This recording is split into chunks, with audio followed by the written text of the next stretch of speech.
Jacques de Decker ou la faculté des lettres. En choisissant ce titre polysémique de la faculté des lettres pour évoquer Jacques de Decker, j'espérais avoir trouvé une manière suffisamment large, diversifiée et multiple pour évoquer les différentes facettes d'une des personnalités les plus attachantes et les plus engagées dans le monde des lettres francophones et dans la culture européenne. La faculté, c'est à la fois l'institution, la fonction, la connaissance, l'aptitude, la compréhension et bien d'autres éléments reliés à la connaissance, à l'intelligence et à la transmission. Les lettres, quant à elles, ouvrent le champ de la littérature, bien sûr, mais aussi de l'écriture, de l'enseignement, de l'érudition littéraire et du talent d'écriture. Pour celles et ceux qui ne le connaîtraient pas, il me semble utile en quelques minutes de placer quelques balises bio-bibliographiques retraçant la vie et l'œuvre de celui qui nous a quittés le 12 avril 2020. On le verra, l'exercice biographique n'est pas simple. Quant à l'approche bibliographique, elle ne l'est pas moins tant l'œuvre est multiple et dense. Pour Jacques de Decker, la création, l'œuvre réalisée, doivent escamoter la personne ou la vie de l'artiste. Dans un entretien qu'il nous avait accordé, Jacques de Decker met les points sur les i. Je vous propose d'écouter cette intervention dans une vidéo que je demande à Quentin de bien vouloir envoyer.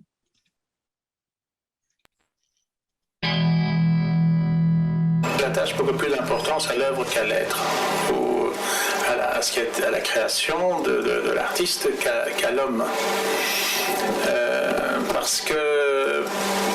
Parce qu'en même temps, je place l'art très haut dans la mesure où c'est une façon de compenser l'inévitable et inéluctable entropie du vivant que l'on est.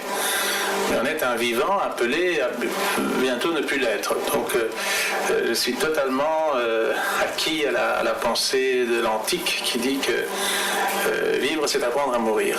Par contre, créer, c'est rivaliser avec la création. Je ne dis pas avec le créateur parce que je n'aime pas tellement l'idée de personnaliser la création, mais qu'il y ait une création, que nous fassions partie d'un univers, c'est sûr, et l'artiste est quelqu'un qui ajoute quelque chose à cet univers, parce qu'il crée comme le créateur, si on peut dire, il crée au départ de rien, je veux dire, il crée au départ d'une idée. Dès lors, l'essentiel de ce qu'il y a à dire, je crois, sur un artiste, c'est ce qu'il a fait. Pourtant, dissocier l'œuvre et la vie dans le cas de Jacques de Decker est aussi une gageure. Comment en effet imaginer qu'un écrivain qui est aussi journaliste, qui intervient dans le débat public et citoyen dès que la nécessité s'en fait sentir, qui a rencontré dès l'adolescence et même l'enfance et n'a cessé depuis les figures les plus éminentes de la pensée, de la littérature, du théâtre et du cinéma, comment imaginer que cet écrivain-là n'ait pas nourri son œuvre d'une part, fût-elle infime de sa vie? Comment ne pas voir l'homme inquiet derrière le dramaturge de Petit Matin, l'homme perplexe derrière le nouvelliste de Suzanne à la Pomme, l'homme citoyen derrière le romancier du Ventre de la baleine, deux sujets que nous traiterons. L'homme angoissé derrière le journaliste et homme de culture qui interpelle les parlementaires européens en septembre 2001 dans un discours dont ces courts extraits dit autant sur l'homme engagé que sur le créateur. Je cite Jacques de Decker. « L'Europe ne peut pas se dissoudre dans des plans militaires qui lui échappent, ni dans des calculs économiques qui la privent de son âme. Si l'Europe veut échapper à cette impasse, c'est en trouvant la juste porte de la culture qu'elle y parviendra. » Pour de Decker, l'essentiel se situe en dehors de la personne de l'artiste, car ce dernier, comme il l'a dit, est quelqu'un qui ajoute quelque chose à l'univers parce qu'il crée à partir de rien, au départ d'une idée. En second lieu, Jacques de Decker se révèle insaisissable par la nature même de sa création. Touche à tout est une caractéristique qu'il assume et revendique. Cet homme dont un des talents consiste à rendre compréhensible et à synthétiser les matières les plus complexes semble avoir tout fait pour échapper lui-même à une perception synthétique de ce qu'il est. Non seulement il a touché toutes les disciplines de l'écriture, le roman, la nouvelle, le théâtre, la critique, l'essai, mais aussi dans chacune de celles-ci, il a diversifié les genres. Critique littéraire, il couvre aussi l'actualité cinématographique ou artistique. Dramaturge, il est aussi bien adaptateur et metteur en scène que auteur de ses propres pièces. Romancier, il ancre ses livres dans la réalité politique, sociologique et culturelle de la Belgique, cette Belgique dont il ne cesse par ailleurs de vanter les mérites de la multiculturalité et du plurilinguisme. Bien sûr, au terme de cet exposé, le public aura perçu des fragments dont il lui reviendra de reconstituer l'ensemble en lisant ou en relisant les romans et les nouvelles, les articles critiques, les préfaces aux livres d'art, les chroniques, ou en revoyant les pièces de théâtre qu'il faudra remettre un jour à l'affiche, mais aussi en écoutant l'ensemble des archives radio et télévision auxquelles Internet nous donne à présent accès.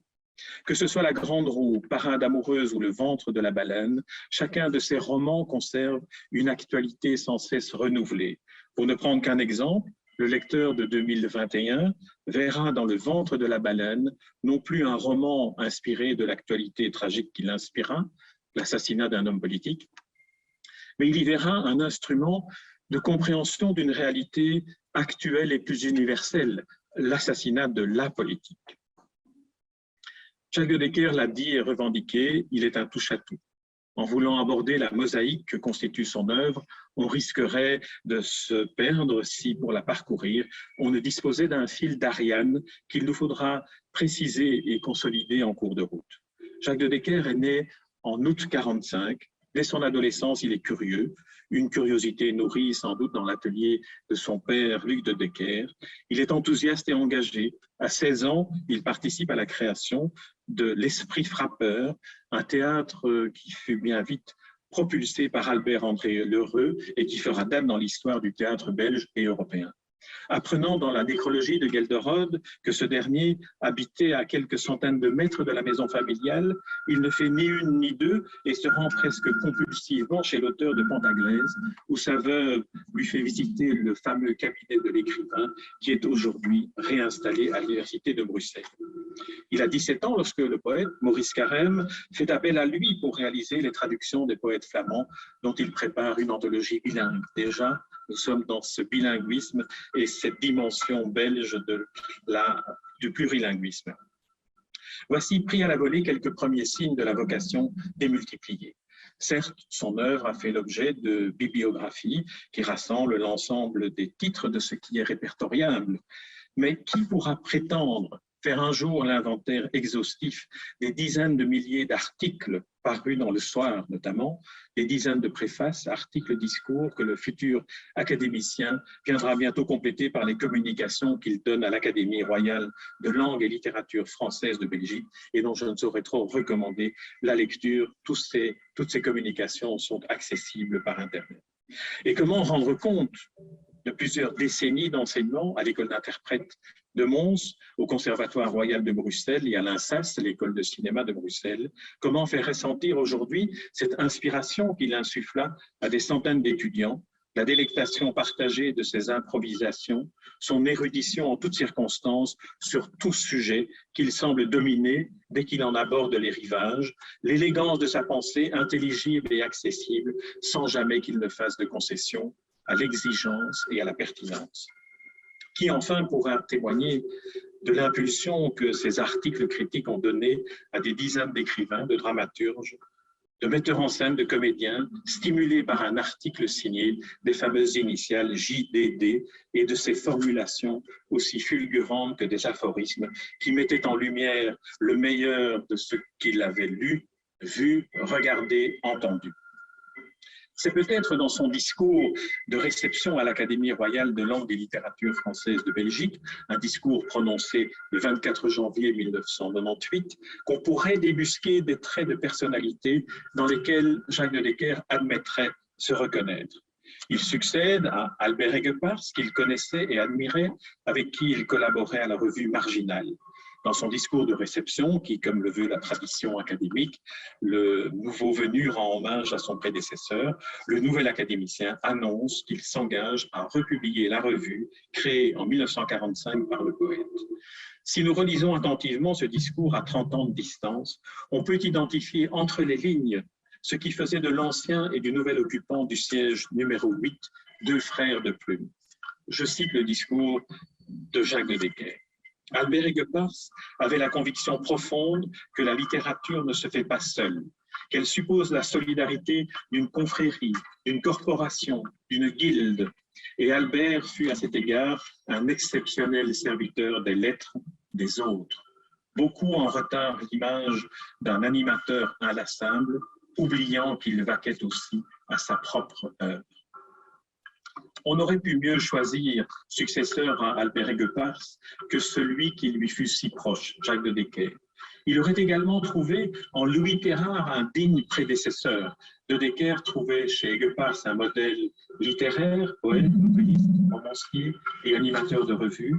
En Pierrard, il avait un modèle dans la littérature journalistique, la littérature d'art et bien sûr l'engagement pour de vraies politiques culturelles et l'engagement tout court, comme Pierrard en fut, vous le savez, le créateur de l'association internationale PEN et le président et le créateur du centre belge de l'association PEN internationale. Il faudrait un jour revenir d'ailleurs sur cette filiation entre Pierrard et de Decker.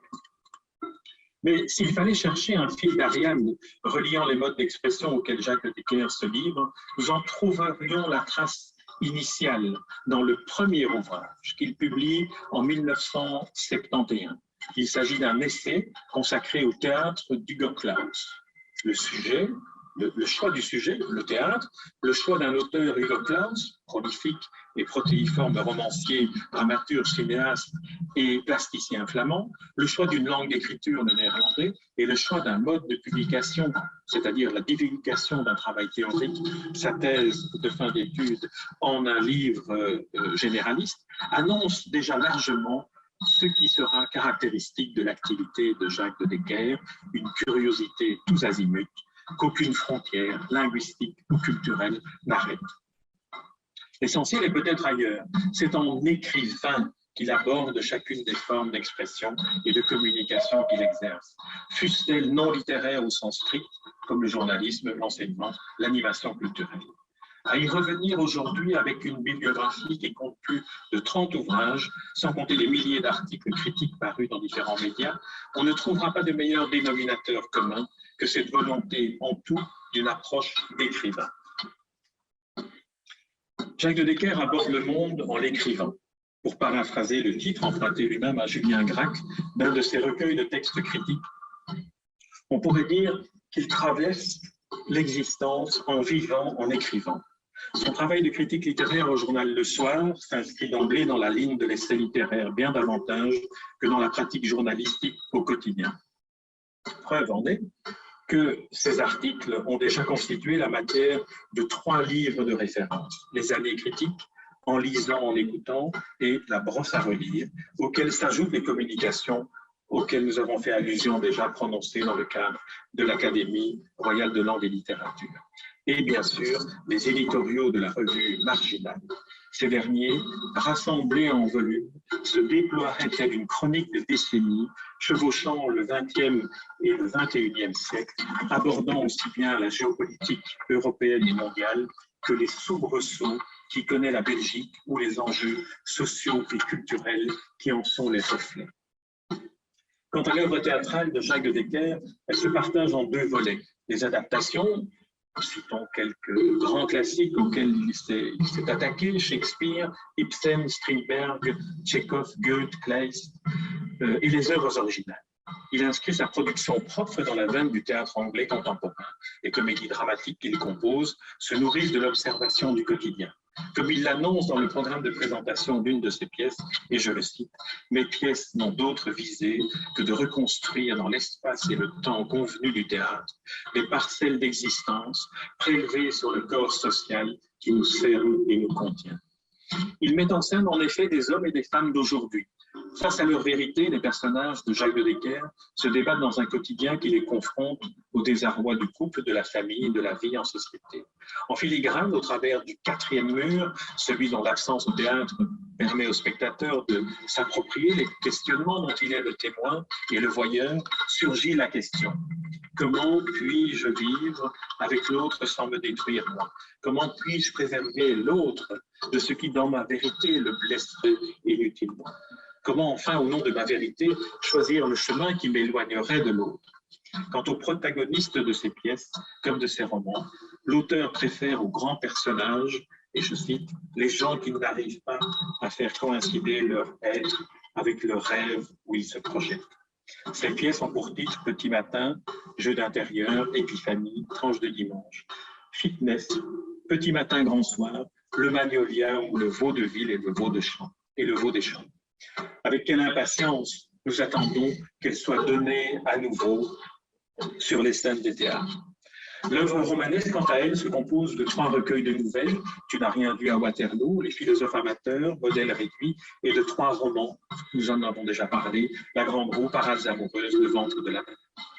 Avec La Grande Roue, construite à partir d'une contrainte formelle, celle de retrouver de chapitre en chapitre un des protagonistes du précédent, le premier et le dernier fermant la boucle, Jacques de Decker rend un double hommage à la ronde de Schnitzler et à Bruxelles, où la Grande Roue s'élève chaque été à proximité de la gare du Midi lors de la fête foraine annuelle. Plusieurs thématiques de Deckeriennes se retrouvent dans ce premier roman. Ancré dans le terroir belge, il aborde la confrontation entre les 2 cultures qui y cohabitent et leur expression linguistique. Il stigmatise l'absence de curiosité pour l'autre et il exalte l'art de la traduction. L'écrivain développe son appréhension devant le désengagement, notamment des intellectuels, mais exprime en même temps une forme de désillusion cynique à l'égard du monde politique. On lit aussi dans ce premier roman le portrait attachant que l'écrivain fait des femmes, l'attrait de la poésie et de la musique. Signalons que dans l'édition patrimoniale du roman, dans la collection Espace Nord, Paul Aymon, le dramaturge Paul Aymon, propose une lecture particulièrement complète et riche des différentes facettes du roman. Pour Parades amoureuses, Jacques de Decker s'impose à nouveau un plan rigoureux avant de se lancer dans l'écriture. Le roman s'égrène tel un chapelet en série de chapitres abordant le même thème, décliné aussi dans la polysémie du mot parade, qui se réfère aussi bien à la danse de séduction, la parade, à la parade amoureuse, qu'au geste de l'esquive en escrime ou la parade défilé festif. À 43 ans, Jacques de Decker aborde à travers le personnage central de ce deuxième roman un professeur de lettres, la difficulté d'être, celle d'aimer, de donner un sens à l'existence. Situé dans le monde scolaire, anticipant la crise que celui-ci va traverser, 1 an plus tard, le récit est imprégné d'une sorte de désenchantement irréparable auquel l'engagement politique et protestataire apporte une issue incertaine. 6 ans plus tard, paraît le 3e roman, Le ventre de la baleine, qui s'inspire d'un fait divers qui a bouleversé la scène politique belge, l'assassinat d'André Coates. Ministre d'État, figure de proue du Parti socialiste, le romancier en fait le protagoniste central du livre sous le nom d'Harry Cousin. Le bouleversement du paisible paysage belge, constamment divisé mais toujours consensuel, ne pouvait laisser sans réaction celui dont l'engagement est constant dans toutes les questions qui mobilisent la société belge. La forme romanesque s'est imposée ici, sans plan préétabli. À partir d'un premier chapitre onirique, Jacques de Decker compose un roman centré sur la figure d'Harry Cousin, qui, au-delà de l'utopie fracassée qu'il représente, incarne l'effondrement de l'organisation morale d'un pays. On n'élucidera jamais l'affaire Coles. On sait qu'elle fut le symptôme dans ce roman et le protocole d'une société livrée au désarroi économique et social et d'une démocratie délétère. À ce répertoire sommaire des fictions en prose, il convient d'ajouter un roman court, Suzanne à la pomme, sur lequel nous reviendrons aussi. Disons que ce roman court ou nouvelle est paru dans une première édition en 2005, accompagné d'un récit de Paul Aymon, justement, le récit de Paul Aymon s'intitulant « Abraham et la femme adultère ». Le dramaturge, qui est par ailleurs, on l'a dit, un des plus fins exégètes de l'œuvre romanesque de Jacques de Decker, est aussi l'auteur d'une préface éclairante de l'édition du Théâtre complet que l'Académie royale de langue et littérature française de Belgique vient de publier et qui est préfacée de façon très complète et très éclairante par un texte de Polémon. Dans les récits courts, il convient d'inclure 3 recueils et d'y mettre en évidence une nouvelle, Suzanne à la porte. Celle-ci reparaîtra à 2 reprises, dans le recueil Modèle réduit et dans une nouvelle édition chez Maelström en 2020, après le décès de l'auteur. Une réédition de Suzanne à la pomme mérite d'être ici signalée, même si le décès de l'éditeur Léo Beckmann ne permet pas d'en voir l'aboutissement dans la forme initialement envisagée, celle d'un livre d'art à tirage limité. Les éditions Nésus réunissaient en effet pas moins de 11 collages originaux dus à Maja Polakova, composant le tirage de tête de ce livre, dont 50 exemplaires auraient dû être imprimés par Cultura, cette maison mythique créée en 1879. L'édition Maelström de 2020 nous donne 5 ans après le bonheur de voir ce livre magnifiquement achevé, même si c'est dans un format moins ambitieux. Nous en reparlerons. On observera d'ailleurs dans d'autres recueils la volonté de l'auteur de réunir à intervalles réguliers des nouvelles parues par ailleurs et de leur donner, en les assemblant, une cohérence d'ensemble dont les parutions initiales étaient un premier signal. Ce fut le cas en 2003 avec la parution au Grand Miroir de « Tu n'as rien vu à Waterloo ». Les textes réunis dans ce volume ont tous fait l'objet d'une parution singulière, que ce soit dans des volumes collectifs de circonstances, comme un hommage à Alain van Cruchten, un recueil de contes et légendes de Belgique vus par les peintres naïfs, ou dans Lettres à Luce Wilquin et d'autres encore. La nouvelle qui a donné son titre au recueil, « Tu n'as rien vu à Waterloo », a quant à elle été écrite pour un florilège réuni par Jean Lacroix dans Les écrivains et Waterloo. Une des nouvelles, le Quant à soi de Mélanie, est inspirée de photos de Claude Guillaume. Quelles observations tirer de ces éditions démultipliées de certains textes? Sans doute y a-t-il là un des signes de ce que Jacques de Decker n'a pas eu la possibilité, le temps lui a manqué entre ses 1000 activités, d'écrire davantage de fiction. On l'a déjà dit, on ne le répétera jamais assez, Jacques de Decker s'est consacré davantage aux œuvres des autres plutôt qu'à donner à la sienne toute l'ampleur dont nous sommes désormais privés à jamais. Il y a peut-être une autre raison à cette démarche, le besoin de relier des textes courts en les inscrivant dans une démarche éditoriale, mais en évidence la cohérence sous-jacente à l'éparpillement des textes. Ne retrouve-t-on pas cette préoccupation de cohérence après coup dans l'édition de recueils et de textes critiques? Là aussi, peut-être, l'écrivain polygraphe a-t-il éprouvé le besoin de ces pauses et de ce recul qui lui permettaient l'assemblage de textes parus au gré des circonstances. En 2004, les philosophes amateurs paraissent au Grand Miroir.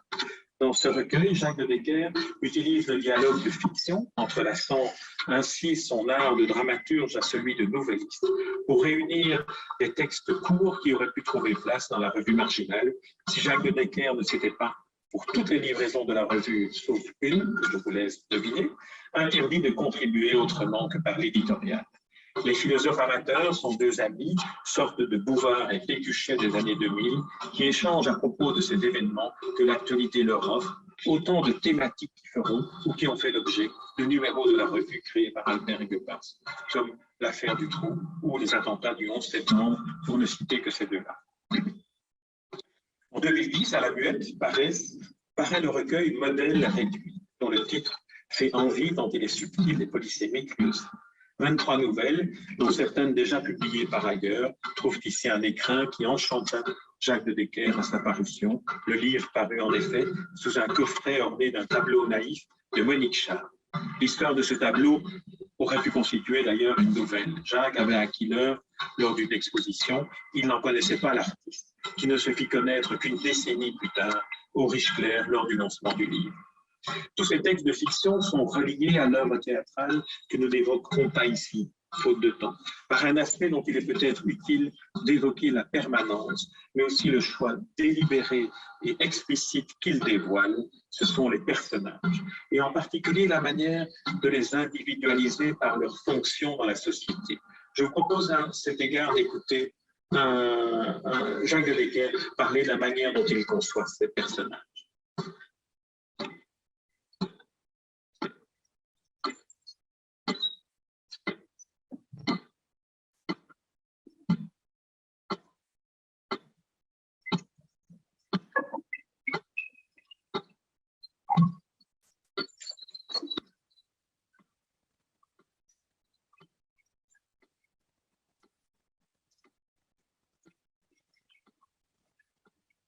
La vidéo numéro 2.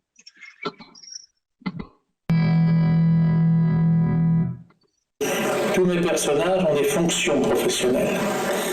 La profession, pour eux, est quelque chose qui les détermine très fort. Alors que il y a peu de cas de gens qui ont, par exemple, des vocations. Par exemple, je n'ai pratiquement pas mis en scène des artistes. Je suis d'ailleurs défendu de le faire.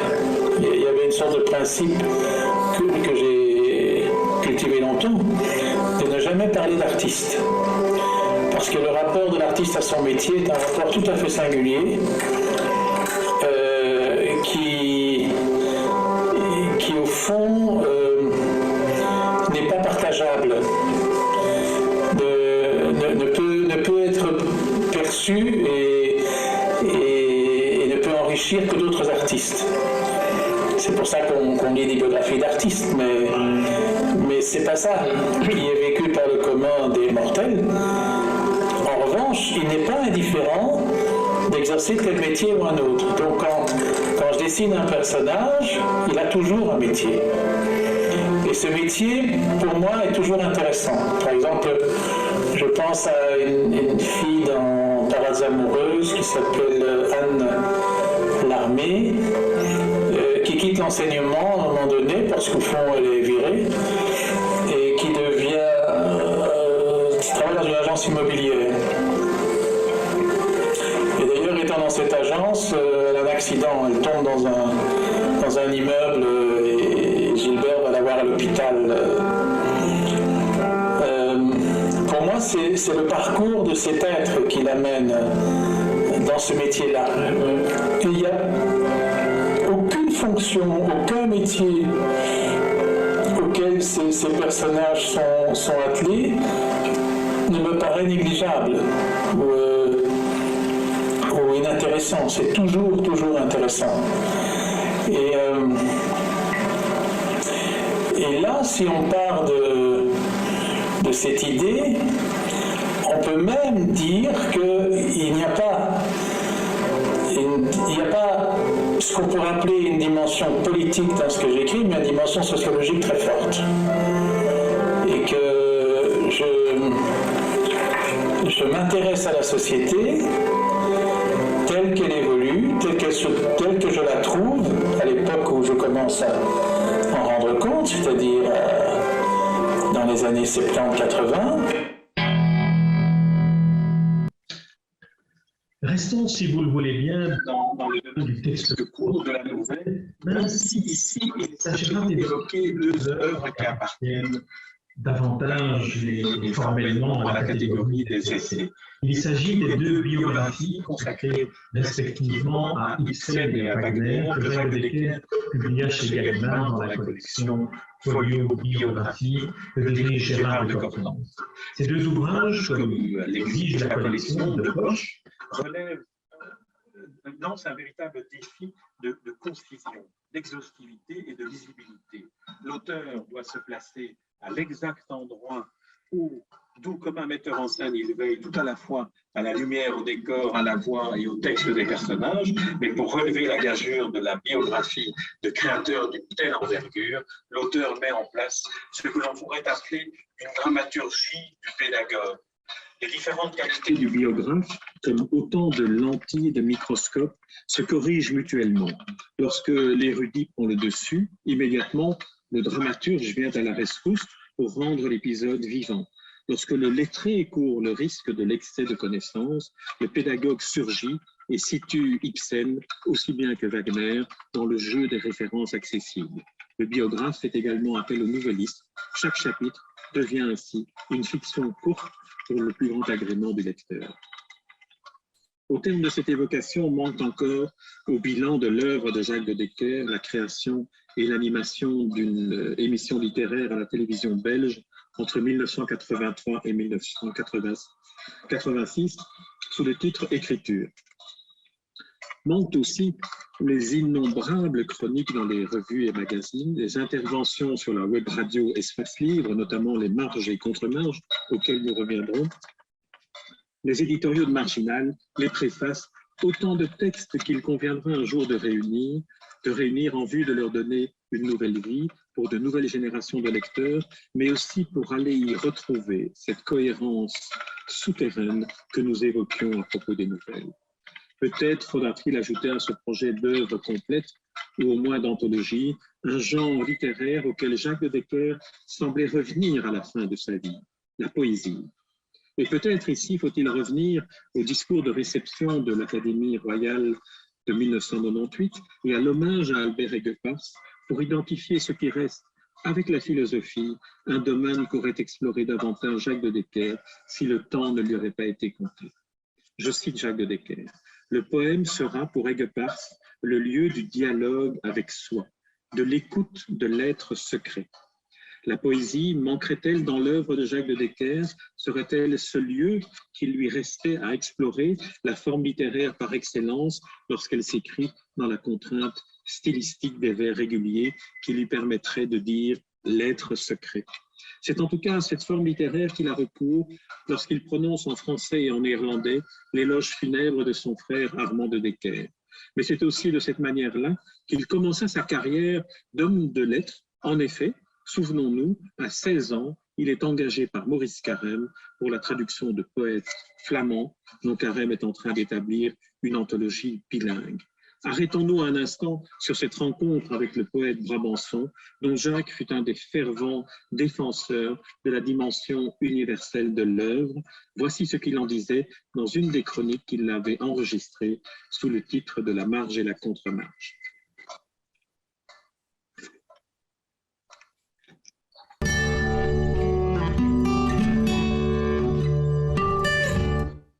Carême, c'est initiateur. On ne dira jamais la dette que l'on doit aux premiers qui nous ont invités à la lecture, à cette opération magique de formulation du réel pour mieux l'élucider. De nos jours, Mrs. Rowling, la créatrice de Harry Potter, a réalisé l'exploit gigantesque, parce qu'apparemment anachronique, de passionner des millions et des millions de jeunes, parfois très jeunes lecteurs, avec le livre, en un temps où l'on prétend que sa survie serait menacée. Il sera intéressant de voir ce que seront les retombées dans la société de demain de cette gigantesque absorption de mythes gothiques véhiculés par les exploits du petit magicien à lunettes et de ses camarades. Il n'est pas exclu que les aventures d'Harry Potter auront préservé nos futurs adultes d'un excès de matérialisme et les auront familiarisés avec la probabilité d'une réalité seconde. Aussi étrange que cela puisse paraître, Maurice Carême est un écrivain de cette famille. Poète belge, brabançon, wallon, wavriens plus précisément, installé dans sa maison blanche à lui, dans l'un des faubourgs les plus célèbres de Bruxelles, mais davantage connu par son équipe de football que par le fait qu'Erasme y ait quelque temps séjourné. Je veux parler d'Anderlecht. Maurice Carême est non seulement l'un des grands ambassadeurs de la langue française, mais l'un des rares poètes connus aux quatre coins du monde pour sa capacité d'initier les enfants à l'alchimie des mots. La simplicité de sa langue, ciselée au départ d'un vocabulaire élémentaire, d'une syntaxe cristalline, est le premier atout de cet enchanteur qui a appliqué généreusement le précepte de Lautréamont qui disait que la poésie devait être faite par tous et non par un. Le recueil posthume, paru récemment à l'enseigne de l'Âge d'Homme à Lausanne, par cet éditeur hors du commun qui vient de succomber à un accident fatal, Vladimir Dimitrievitch, nous en fait une fois encore souvenir. Voilà. On peut écouter l'intégralité de cette chronique sonore sur le site de la Marge et la Contre-Marge. Mais pourquoi ne pas prolonger le plaisir d'entendre la voix de Jacques de Decker entrelacée à celle d'un autre poète? Je vous laisse la surprise de ces 4 minutes, extraites elles aussi d'une Marge et Contre-Marge, ces chroniques auxquelles nous reviendrons plus tard. Mais celle-ci est une telle synthèse de ce qu'était Jacques de Decker, rendant intelligible et passionnant tout ce qu'il nous faisait découvrir avec en prime ce sourire espiègle qui le caractérise. Il parle ici de Houellebecq.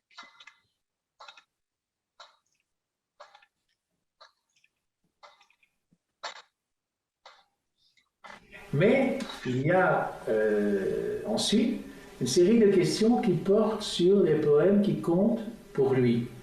Alors il insiste sur le 19e siècle. Il dit « J'ai tout le 19e, de Novalis à Mallarmé ». Et puis il dit qu'il a eu le choc de Rimbaud, mais moins que le choc de Baudelaire, parce que, dit-il, et c'est très juste, Rimbaud, il en avait trop entendu parler avant de le lire. Tandis que Baudelaire, il a reçu de plein fouet à l'âge de 15 ans. Alors, il dit beaucoup de bien de Verlaine, et il cite le vers de Verlaine, que tout le monde connaît, c'est-à-dire qu'il n'a pas du tout envie de se distinguer du vulgum pecus. Il cite dans le vieux parc solitaire et glacé, deux ombres ont tout à l'heure passé, non pas de forme, comme il semble l'avoir dit, et comme le journaliste ne l'a pas corrigé. Or ça, ce sont deux vers qui nous touchent, nous, bruxellois, parce qu'ils datent du moment du séjour de Verlaine à Bruxelles, et le parc solitaire et glacé, c'est le parc de Bruxelles. Et puis, il cite l'autre vers célèbre de Verlaine, « Mon Dieu, la vie est là, simple et tranquille ». Autre poème belge par excellence, puisqu'à l'époque, Verlaine était dans sa prison à Mons, après l'attentat contre Rimbaud, et regardait le ciel, c'est tout ce qu'il pouvait voir de sa cellule. Et puis alors, ce qui est pour moi absolument bouleversant, c'est qu'il parle aussi d'Apollinaire, et il en dit le plus grand bien, mais il cite un poème d'Apollinaire qui tient en 4 vers, qui est dans son bestiaire, et qui dit « Dans vos viviers, dans vos étangs, carpes que vous vivez longtemps, est-ce que la mort vous oublie, poisson de la mélancolie ?» qui a été absolument éternisé par sa mise en musique, qui fait « Dans vos viviers, dans vos étangs, carpes que vous vivez longtemps, est-ce que la mort vous oublie, poisson de la mélancolie ?» C'est un des joyaux de la culture française. Il dit pique-pendre des luards, et je crois qu'il a bien raison. Et alors, pour Aragon, c'est magnifique ce qu'il dit. Aragon, c'est très beau. C'est indispensable. Mais il faut être français pour aimer. Il retrouve de vieux usages de la langue, épiques presque. Il n'y est pour rien, mais j'adore aussi le disque de Jean Ferrat. Ben, évidemment. Et là, bien entendu, Aragon, c'est peut-être l'écrivain du XXe siècle qui est le plus appelé à être découvert au XXIe. Beaucoup de choses empêchent de voir Aragon tel qu'il est, notamment, comme beaucoup d'artistes, c'est par exemple le drame de Wagner, c'est-à-dire l'écran idéologique. Donc il y a énormément de gens qui vont dire « il a eu la médaille Staline, donc je ne lis pas ». Bon. Or, c'est un des plus grands poètes, peut-être le plus grand, un immense romancier, un très grand journaliste, un très grand chroniqueur d'art, mais quelqu'un qui a écrit « Il n'y a pas d'amour heureux », il aurait pu se contenter de ça. Or, il y a une œuvre poétique extraordinaire.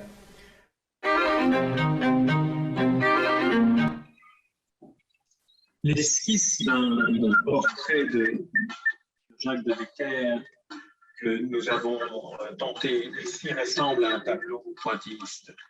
De près, le spectateur verra des éléments épars dont l'assemblage constitue un tout.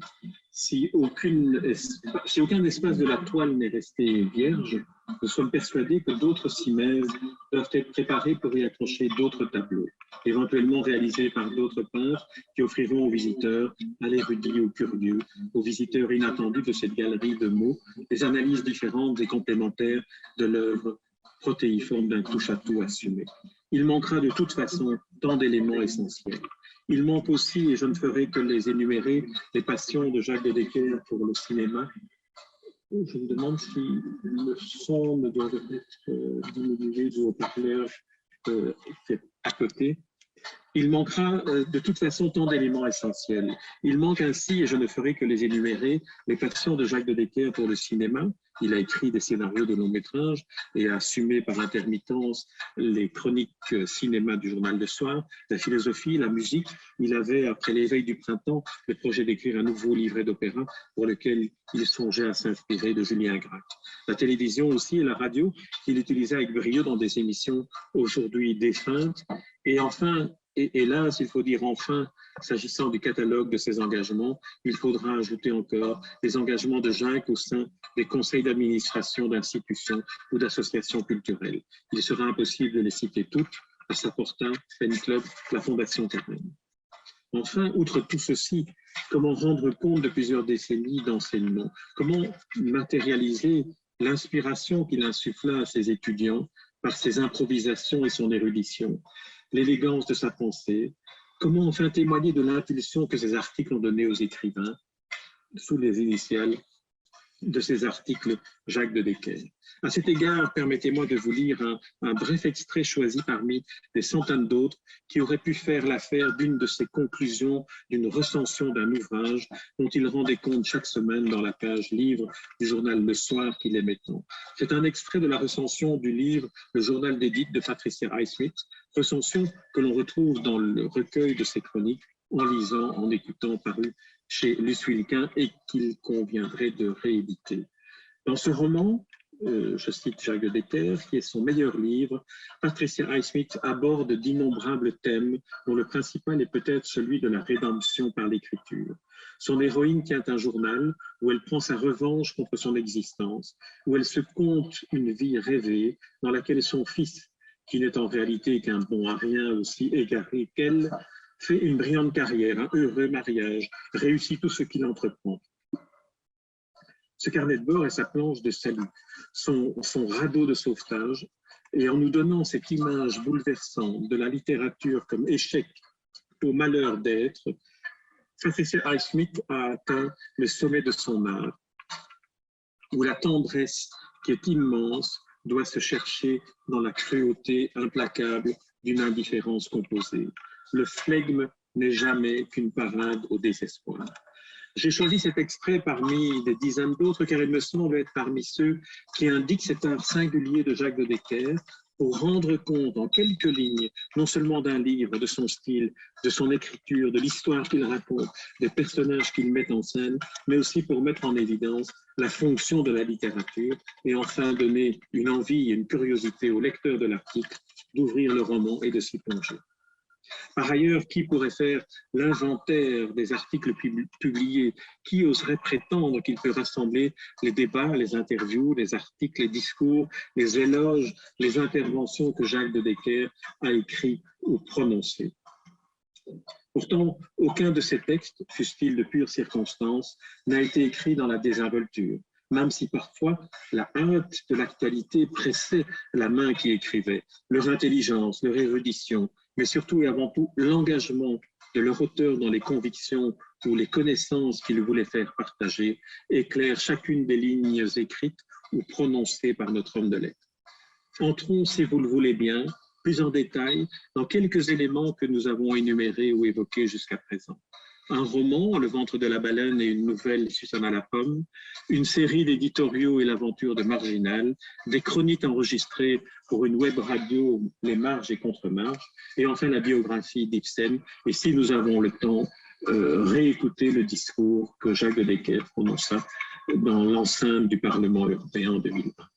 Commençons par ce roman singulier, Le ventre de la baleine, choisi pour l'importance du roman dans la bibliographie de l'écrivain, c'est son 3e roman, et dans la littérature belge francophone contemporaine, mais aussi parce qu'il est toujours disponible dans la réédition qu'en fit la maison d'édition Weyrich, une maison d'édition à laquelle Jacques de Decker était particulièrement attaché. On a retenu à la parution du ventre de la baleine que Jacques de Decker évoquait le fait divers dont il s'inspire. On l'a dit, l'assassinat d'André Coles, figure de proue de la vie politique belge. C'est exact, mais en partie seulement. C'est un peu comme si on disait de Stendhal, écrivain fétiche de Jacques de Decker, que Le Rouge et le Noir était la recension d'un fait divers, ce fait divers qui en avait donné l'idée d'un roman à Henri Beyle.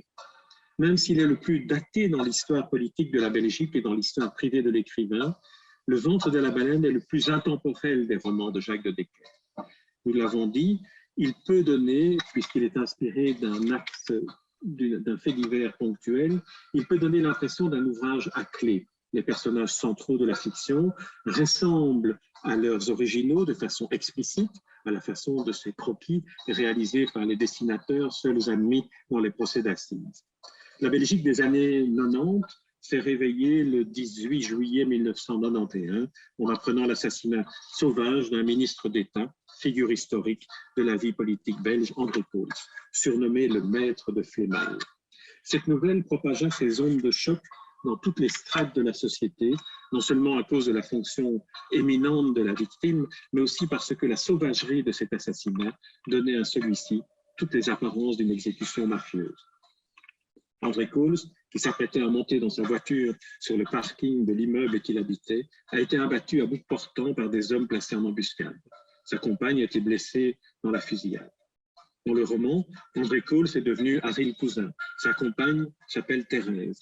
Dans l'entourage d'André Coles, Harry Cousin, une figure marquante accompagne le baron de la vie politique. Alain Van der Biest, intellectuel et écrivain, il est le dauphin d'André Coles. Dans le roman, il s'appelle Renaud de Waal. Ce ne sont ici que des échantillons les plus évidents et les plus importants des clés qui permettent cette première lecture du roman. Un bouleversement cataclysmique de la vie politique inspire au romancier une tentative de lire ce qui s'est passé en l'écrivant. Même si nous connaissons l'exigence de Jacques de Decker de dissocier son œuvre de sa biographie personnelle, évoquer Le ventre de la baleine ne peut se faire sans préciser que l'écriture de ce roman survient après un très grave accident de santé qui faillit coûter la vie au romancier.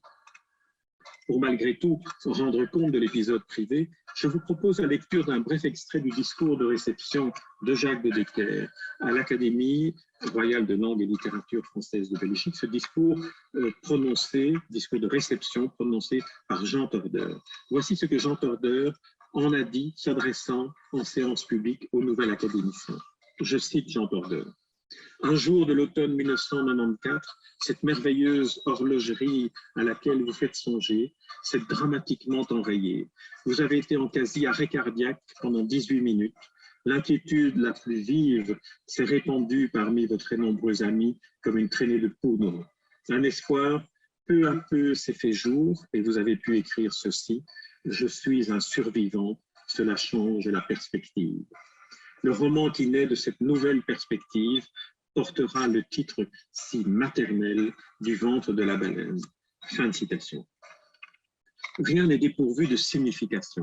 Dans la première édition de ce roman, il parut sous une couverture représentant, peint par le père de l'écrivain Luc de Decker, le dôme du palais de justice de Bruxelles, dans un ciel traversé des écharpes sidérales d'un lever de jour, dont le rouge et le jaune font penser à un incendie ou à des traces d'un coup de feu. Il s'ouvre par l'exergue de deux auteurs belges, Pierre Mertens et Hugo Claus, cités respectivement en français et en flamand. Il est dédié de façon plurisémantique à mon frère, formule qui englobe à la fois le frère de l'écrivain Armand de Decker, qui lui fut si proche, mais qui concerne aussi une fraternité plus large.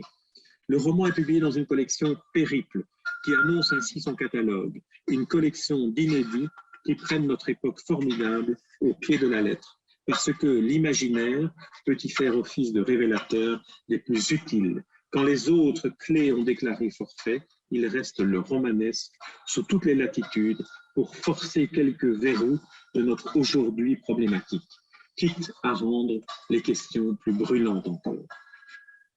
La signature du roman est précédée de 2 dates, 21 juillet 1993, Carnaval 1996. Rien n'est dépourvu de symbolique. Le 21 juillet est la date de la fête nationale belge. Le carnaval représente le retour à la vie après le carême, la renaissance après l'agonie. Entre ces 2 dates, 2 éléments ont surgi, transformant le réel et l'imaginaire qui nourrissent ce roman. À l'automne 94, un incident cardiovasculaire terrasse l'écrivain et le maintient dans un no man's land entre vie et mort pendant d'interminables minutes. 3 ans plus tôt, été 91, André Coll s'est assassiné et en 1993 se déclenche l'écriture des premiers chapitres du roman que la maladie va interrompre pendant plusieurs années. Au moment de la parution du Ventre de la baleine, en 1996, soit 5 ans après l'assassinat d'André Coll, la perception première du roman s'est inscrite dans une lecture factuelle du livre. Pour ceux qui connaissaient dans la proximité familiale, fraternelle ou amicale Jacques de Decker, la présence de la mort, sa menace, sa prégnance, se trouve à l'évidence dans ce roman de la gravité. Pour le public, le romancier dont on sait l'engagement dans toutes les questions qui mobilisent la société belge, le romancier ne pouvait pas ne pas écrire un roman, une pièce, un éditorial sur ce bouleversement du paysage paisible de la Belgique, constamment divisée, mais toujours consensuel. Je vous propose d'écouter Jacques de Decker évoquant le roman dans une filiation bibliographique et dans la continuité de ces 2 précédents romans.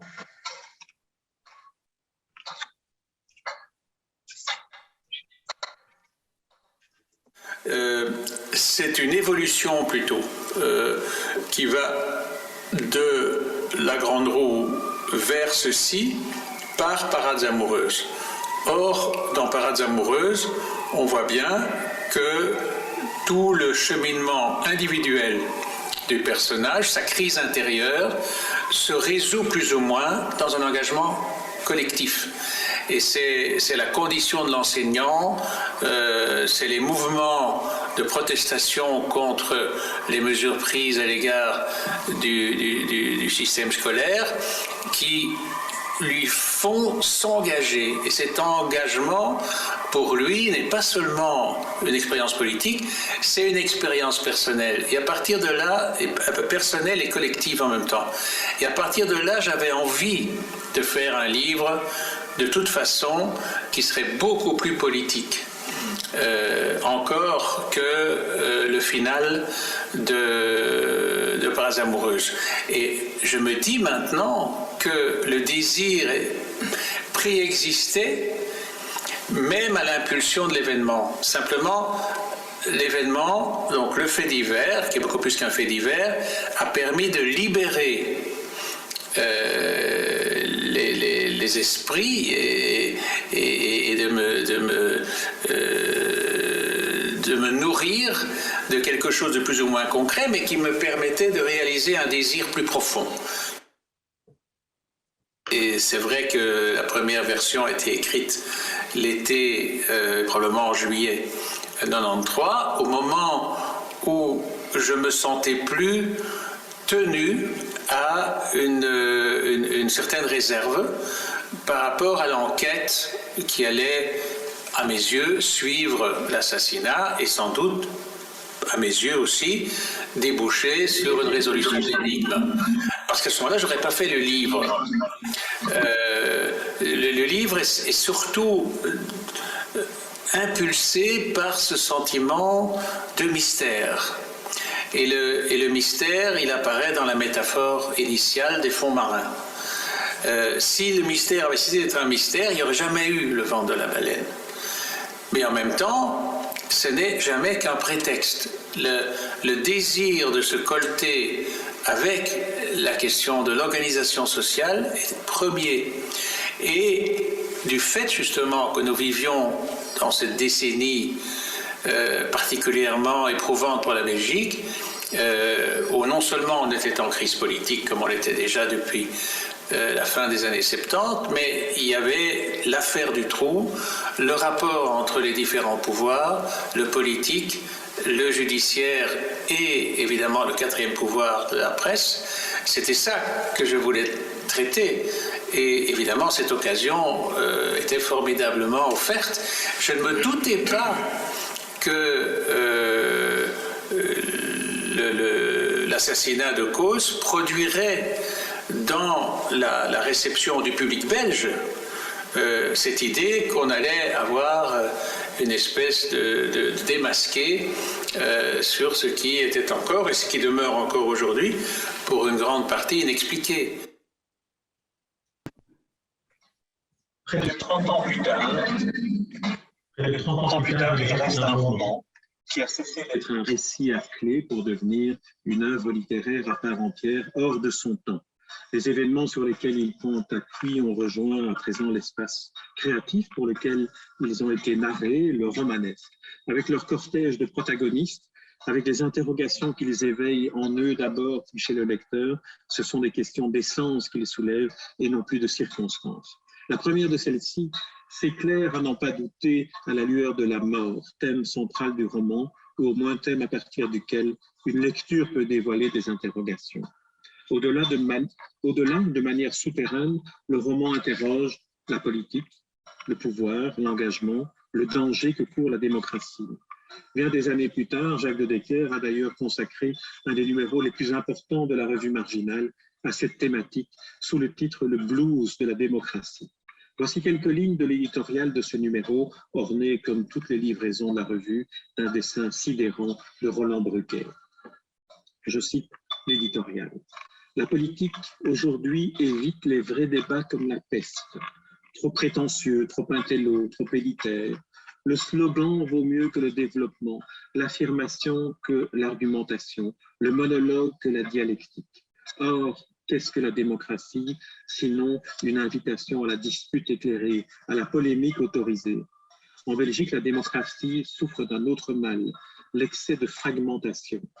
Il n'est pas de citoyenneté qui vaille sans un oubli de soi au profit du bien commun. Lorsqu'on parcellise trop les intérêts, la règle du chacun pour soi finit par primer. Une telle évolution ne peut déboucher que sur l'individualisation complète des enjeux, donc sur la disparition à terme des causes collectives au profit de l'autocratie généralisée.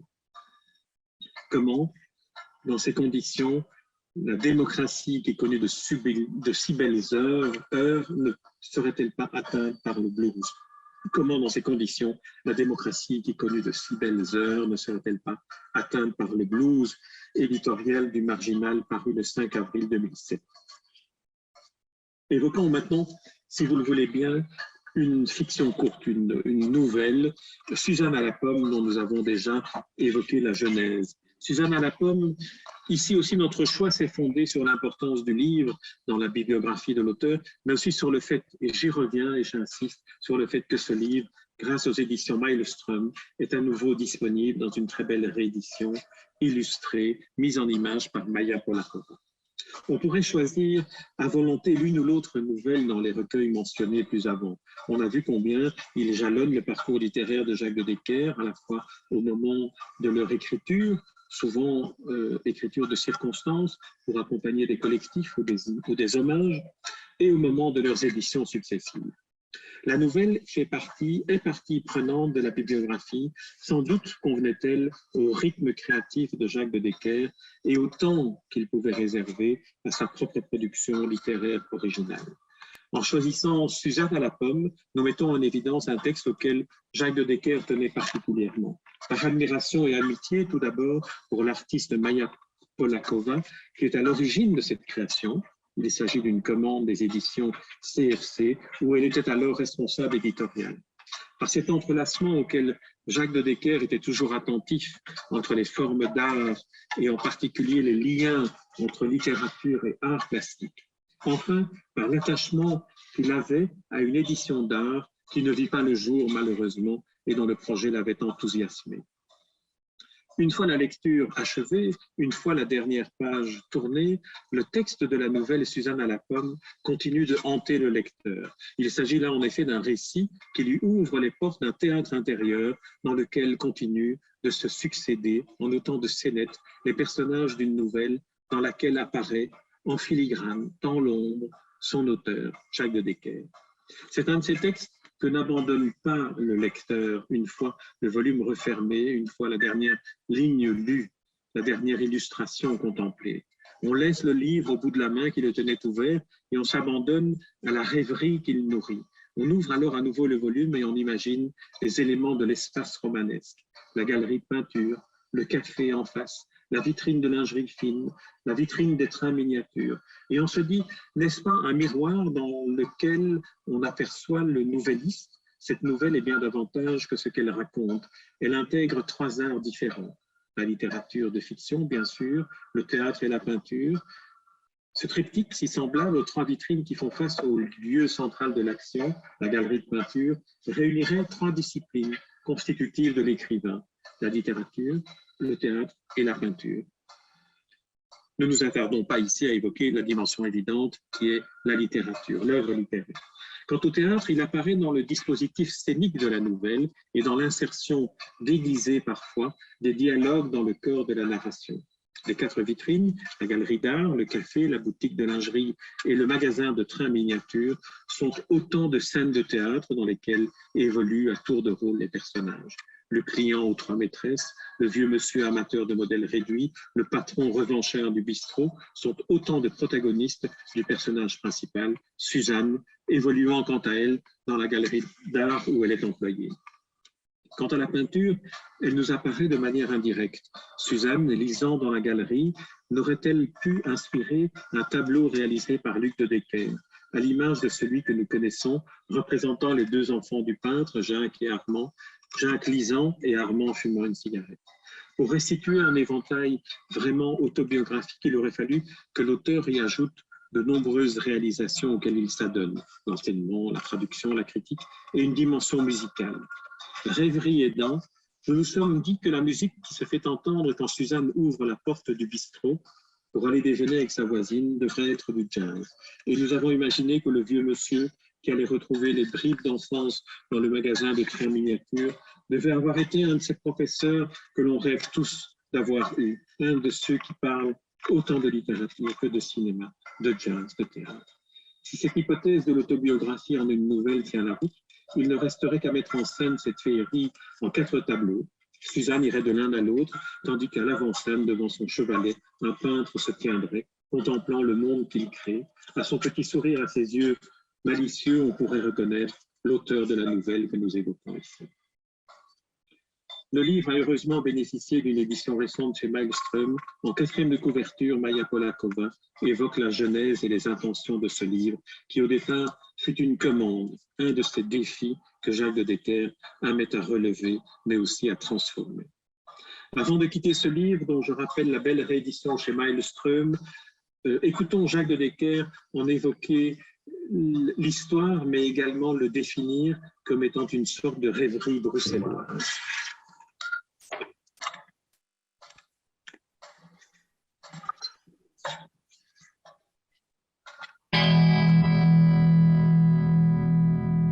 La relation que l'illustration a avec un texte est passionnante parce qu'elle n'est pas totalement, d'ailleurs, formulable. S'il était formulable, on ne serait pas dans un art plastique. L'art plastique dit quelque chose de plus et d'autre.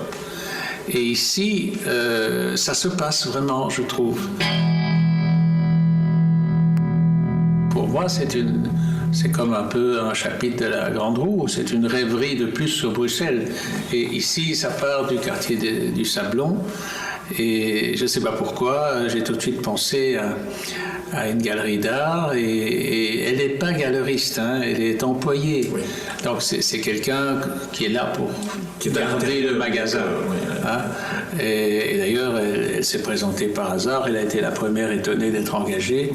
Mais à partir de là, on peut imaginer cette chose qui, elle, est intéressante, et me semble-t-il, et qui ressemble un peu à la rose pourpre du Caire, c'est-à-dire qu'elle entre dans le tableau. Ça, c'est l'intrigue.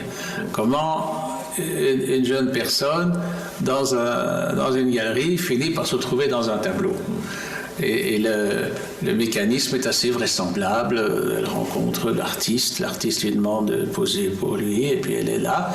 Mais il se trouve que le tableau maintenant existe, il est derrière elle, elle est à la table et elle attend le client qui passe, et peut-être que le tableau va être vendu, elle va se retrouver ailleurs. Enfin, on pourrait suivre les aventures de ce tableau avec le modèle qui essaye d'être attentif, parce que cette jeune fille, elle se cultive énormément.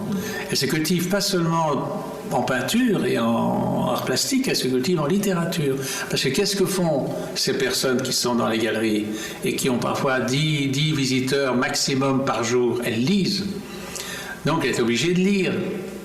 Et alors ça permet de renvoyer à ces formidables magasins typiquement bruxellois, enfin qui se présentent comme tels et dont le nom générique c'est Pêle-mêle, c'est-à-dire ces grandes bouquineries bruxelloises qui n'ont leur équivalent nulle part ailleurs.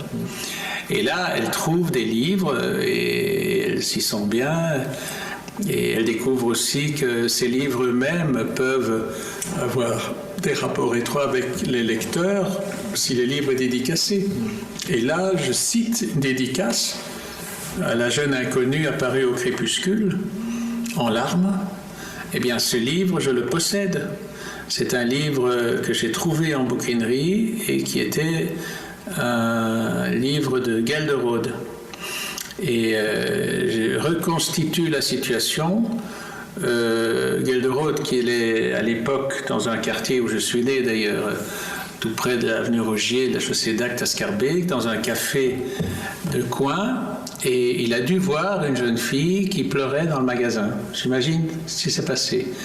Et alors il avait un livre sur lui, il lui a glissé ce livre. Bon, ça a dû se passer avant la mort de Gelderode, c'est-à-dire dans les années 50. Et bien, dans le même quartier, chez un petit brocanteur, j'ai trouvé le livre moins de 10 ans plus tard. Donc, cette jeune fille, ça c'est un peu le message non reçu que Gelderode aurait pu lui envoyer, n'a pas conservé ce livre. Et elle a revendu le livre, mais heureusement j'étais là pour le récupérer. Donc on est de nouveau dans une trame. Et c'est ainsi qu'une interview se termine par l'improvisation d'une nouvelle encore à écrire, qui sera celle de la rencontre de Jacques de Decker avec un livre de Gelderode dédicacé par lui-même à une inconnue. Quittons, si vous le voulez bien, quittons à présent la fiction proprement dite pour aborder un autre genre littéraire dans lequel Jacques de Decker excella, l'éditorial. Forme brève et aussi non de la fiction, mais de la pensée, de l'analyse, de l'observation du monde comme il va. J'aimerais l'évoquer à travers deux exemples, la revue Marginale d'une part et les chroniques radio de la Marge et la Contre-Marge qu'il a enregistrées entre 2011 et 2016. En ce qui concerne Marginale, on l'a dit, son objet est d'utiliser la fiction comme instrument de compréhension du monde et d'offrir ainsi une perception originale de l'essentiel des grandes questions qui ont interpellé le monde au cours de ces dernières années. Un seul texte de la revue, tel qu'elle a été relancée en 1998 par Jacques de Decker, ne relève pas de la nouvelle, l'éditorial. L'éditorial qui chaque trimestre rebondit sur l'ensemble des fictions que la thématique de la revue a engendrées pour, à partir de là, suggérer une nouvelle interrogation plus ample qui donne non pas à comprendre, mais qui invite à garder les yeux ouverts, à nous guider en quelque sorte au sein de la complexité qui l'éclaire fugacement. Jacques de Decker en écrivait ceci pour décrire la démarche qu'il avait adoptée. Je cite Jacques de Decker. Marginal s'avance sur un terrain que seule la littérature peut aborder sans œillère, parce qu'elle s'efforce de ne préjuger de rien. Un auteur ne représente que lui-même. Il est un vagabond solitaire sur les pistes du présent. Il capte et il répercute de ce fait, il alerte et met en garde. Il ne prétend pas être omniscient, mais se mêle obstinément de ce qui ne le regarde pas. Il s'agissait de l'éditorial du numéro 254. Arrêtons-nous, si vous le voulez bien, sur un autre aspect de la revue marginale, tel que l'a réinventé Jacques de Decker. Cet aspect essentiel est cet éditorial que chaque trimestre l'écrivain composa pour cerner l'essentiel de la thématique du numéro. Les éditoriaux constituent cette part moins visible parce que par nature destinée à l'éphémère, comme de nombreuses autres publications de Jacques de Decker. Mais il suffirait de les relire pour se rendre compte que l'éditorial appartient de plein pied à son travail littéraire. On pourrait en faire la démonstration aussi à travers les 100 chroniques sonores que le site Espace Livre a mises en ligne et qui sont toujours accessibles sur le site Les Marges et les Contre-Marges. Commençons par la revue marginale, si vous le voulez bien. En lettres rouges sur fond blanc, le titre marginal orne la couverture de la revue créée en 1945 par le poète, nouvelliste et essayiste Albert Aiguepart. Pendant 46 ans, la publication de la revue des lettres et des idées, telle qu'elle s'appelait, sera ininterrompue. Aiguepart la dirigera jusqu'en 1991, 5 ans avant sa mort. Il avait 91 ans au moment où il a arrêté de diriger la revue. Pendant cette période, la revue ne se limita pas à publier, comme ce sera le cas dans la deuxième génération, des nouvelles ou des textes de fiction. Les recensions et articles critiques occupent l'essentiel des livraisons, dont certains numéros étaient consacrés à l'œuvre d'un seul auteur. Ce fut le cas pour Michel de Gelderode et pour Julien Gracq. 40 ans après la publication du numéro consacré à l'auteur du Rivage des Cirques, un fac-similé a été publié en 2010, année du centenaire de la naissance de l'écrivain. Et à relire ce numéro, on s'aperçoit que les analyses qui y figurent, parmi lesquelles celle que Jacques de Decker intitula « Le grand jeu de Julien Gracq », n'ont pas pris une rime. La deuxième génération de la revue, à partir de fin 1998 et jusqu'au décès de Jacques de Decker en avril dernier, constitue un hommage explicite à son fondateur. Préférant l'action à l'effet d'annonce, le nouvel académicien Jacques de Decker, en 1998, ne se dérobe pas au discours de réception sous forme d'hommage théorique, mais lui donne un relief particulier en annonçant la publication prochaine du numéro 230, qui inaugurera la renaissance de la revue en sa 53e année. La nouvelle mouture se distingue de l'original par le choix d'y publier exclusivement des textes de fiction courts ou de poésie ou de dialogue de théâtre et de renoncer aux essais critiques. De cette manière, le nouveau directeur de la revue rend un autre hommage de façon indirecte à son fondateur. Aiguepart, poète, romancier, critique, a longtemps occulté le nouvelliste qu'il fut tout au long de sa production littéraire. Dans les 3 recueils qu'il publia entre 1962 et 1985, il brasse des récits glanés au fil de sa vie dans lesquels se décèlent les retombées d'événements historiques qu'il a traversés, comme la guerre d'Espagne et le deuxième conflit mondial. L'écrivain engagé se devine dans ses récits, mais comme posté à la distance nécessaire que suppose l'écriture littéraire. Dans le premier numéro de la revue, Jacques de Decker, lui, précise les orientations qu'il veut donner à cette nouvelle génération de la revue. Elles s'inscrivent en droite ligne dans la filiation du nouvelliste. Voici ce qu'en dit Jacques de Decker dans l'éditorial du premier numéro. Je le cite. « Lorsqu'il y a 7 ans, la revue marginale a cessé de paraître, cette disparition a été unanimement regrettée. C'est qu'elle avait joué un rôle primordial dans les lettres françaises de Belgique, en donnant leur chance à d'innombrables jeunes écrivains, en reflétant les courants les plus divers de notre littérature dans un esprit d'ouverture qui lui avait été insufflé par son fondateur, Albert Aiguepart, qui continua de l'animer jusqu'à l'épuisement de ses forces. Lorsqu'il déclara forfait, il avait atteint un âge, 91 ans, je vous le rappelle, où d'autres auraient déjà renoncé depuis longtemps. Jacques de Decker poursuit. « Je fus l'un de ces jeunes épris de littérature auxquels Aiguepart ouvrit généreusement les pages de sa revue. J'y ai œuvré sous son amicale férule durant quelques années.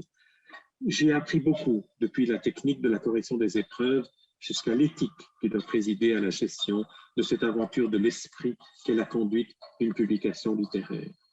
Lorsque les hasards de la vie ont fait qu'après la mort d'Aiguepart, les académiciens belges m'ont appelé à lui succéder, il m'est apparu rapidement que je me devais de prolonger au moins le volet de son activité dont il était possible de prendre le relais, l'animation de Marginal. » Dans chacune de ces livraisons à venir, Marginal mettra ainsi des auteurs au pied du mur de l'actualité pour qu'ils l'éclairent sous un autre angle. On n'y lira pas de compte-rendu, la priorité étant délibérément donnée à la création. Mais on aura l'occasion d'y découvrir des inédits d'écrivains confirmés ou de débutants complets. Et la porte y sera aussi toujours ouverte aux étrangers de passage auxquels nos traducteurs auront prêté leur talent. Marginal entame sa seconde vie. Le premier numéro de la revue s'intitulait « La grande petite évasion » et fut inspiré par un fait divers dont tout le monde a gardé la mémoire, qui est l'évasion du prisonnier le mieux gardé, pensait-on, de Belgique, à savoir Marc Dutroux. Le premier numéro de la revue se partageait en 3 rubriques, correspondant aux 3 vocations que Jacques de Decker venait d'évoquer dans son éditorial. L'air du temps faisait entendre la voix des écrivains dans le concert social et dans les thématiques que l'actualité inspirait à son directeur. La Rose des Vents était cette rubrique qui était ouverte aux étrangers de passage et qui permettait de donner l'occasion à des traducteurs de se livrer à leur art. Et Chantier et Fragments étaient l'occasion de découvrir des inédits, les bonnes feuilles de livres apparaître. Ainsi, prit son envol au cours de l'été 98, la seconde génération de Marginal avec ses 3 spécificités, l'éclairage littéraire sur des thèmes imposés, l'ouverture à d'autres littératures et enfin une vitrine d'œuvres en cours. Chaque trimestre, les auteurs de Marginal ou les nouveaux venus, qu'ils s'invitent eux-mêmes ou qu'ils soient sollicités avec un peu plus d'insistance que les habitués, reçoivent une lettre d'invitation signée Jacques de Decker. Elle commence par « Chers consoeurs, chers confrères » et développe en quelques lignes le thème suggéré à leur créativité. Le directeur de la revue ajoute une première réflexion sur ce qui justifie son choix et quelques pistes d'inspiration pour celles et ceux qu'il entend ainsi stimuler à écrire une nouvelle dans le mois qui suit. L'exigence d'un délai s'impose non seulement pour des raisons techniques, la revue est un trait trimestriel, mais elle constitue aussi une contrainte visant à stimuler les auteurs. Elle a parfois conduit certains d'entre eux à décliner l'invitation. À 1 ou 2 reprises, au contraire, les textes sont arrivés avec une telle abondance qu'il a fallu doubler le numéro ou en réaliser un second sur le même thème. Ce fut le cas pour une livraison consacrée à la Wallonie, qui parut sous 2 numéros, Wallonie Revue, Wallonie Rêvée et Wallonie Deuxième. Ces lettres d'invitation associées à l'éditorial qui ouvre chaque livraison mériteraient une édition en recueil permettant la lecture en continu du cheminement de la revue depuis sa renaissance en 1998. À n'en pas douter, on y ressentirait une sorte d'air du temps. On y décèlerait à travers l'intuition littéraire qu'ils ont inspiré une dimension inattendue des événements survenus en Belgique, en Europe ou dans le monde. Les thématiques abordées depuis le numéro initial se partagent en effet en 3 catégories principales. L'actualité et l'histoire contemporaine, la commémoration d'événements marquants de l'histoire ou de la culture et la Belgique. Dans la première catégorie, on retrouve l'histoire avec un grand H et ses déclinaisons plus ponctuelles dans le temps ou dans la géographie. Parmi celles-ci, l'Europe, la construction de l'Europe, occupe une place de choix. La fréquence de sujets inspirés de l'actualité européenne, des aléas de son développement, des frilosités ou des avancées qu'elle impulse, s'inscrit dans la nature même de la revue, mais aussi des préoccupations de son animateur. On reviendra plus tard, si nous en avons le temps, sur l'engagement de Jacques de Decker pour une véritable politique culturelle au niveau de l'Union européenne. Les titres européens ornent avec régularité les couvertures de Marginal. Je vous en cite quelques-uns.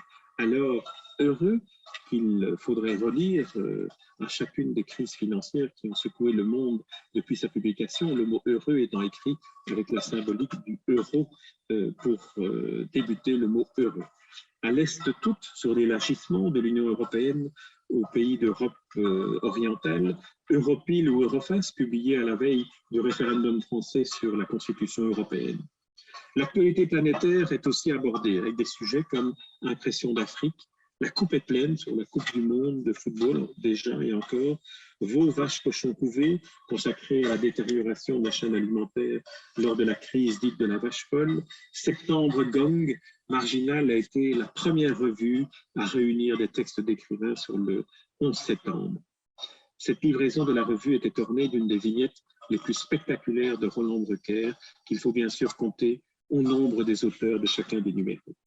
Le monde selon Bush, tel que l'homme du bureau ovale pouvait le concevoir à la veille du déclenchement de la première guerre d'Irak, devant nous le déluge, nous interrogeait au plus secret de nos consciences sur ces morts de tout pays engloutis par un raz-de-marée, destinés mieux que personne par repousailles, qui ont, par leur solidarité forcée, proclamé le besoin d'une autre solidarité foncière et à long terme qui serait la face généreuse d'une mondialisation à sens unique. Je citais ici un extrait d'éditorial de Jacques de Decker.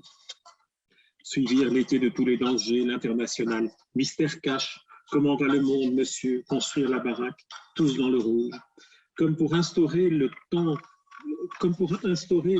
temps de réflexion ou de méditation entre les sujets plus politiques qu'inspirait l'actualité internationale ou l'Europe, Marginal envisage aussi de façon régulière des thématiques culturelles, artistiques ou mémorielles au sens large.